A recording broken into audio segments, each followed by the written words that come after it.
Revue de presse en RDC, jeudi 21 mai 2026. Sécurité. Nouvelle attaque meurtrière des ADF en Ituri. L'actualité sécuritaire reste dominée par les violences dans l'est de la RDC. Au moins 17 personnes ont été tuées lors d'une attaque attribuée aux rebelles ADF à Mambasa, en Ituri. Les FARDC et la MONUSCO annoncent un renforcement des opérations militaires dans cette zone fortement touchée par l'insécurité. Ebola, le gouvernement intensifie la riposte. L'épidémie d'Ebola en Ituri continue d'inquiéter les autorités sanitaires. Le président Félix Tshisekedi a instruit le gouvernement de renforcer immédiatement les mesures de riposte. L'OMS parle désormais d'une urgence sanitaire publique de portée internationale. La MONUSCO apporte également un appui logistique important dans les zones affectées. Politique. Débat autour de la révision constitutionnelle. Les journaux quinois reviennent largement sur les tensions politiques liées au débat sur la révision de la Constitution.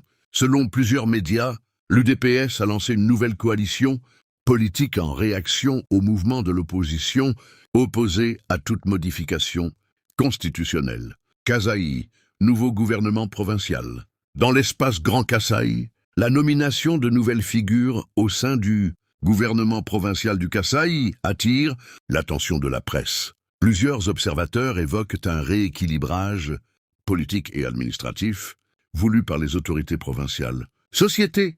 Les femmes casseuses de pierre à Mbuji-Mayi en difficulté. À Mbuji-Mayi, des femmes travaillant dans le concassage des pierres dénoncent leurs conditions de vie difficiles. Malgré leurs activités pénibles, elles peinent à subvenir aux besoins de leur famille à cause de la faiblesse des revenus et du manque d'encadrement social. Sport, nouvelle direction à la FECOFA.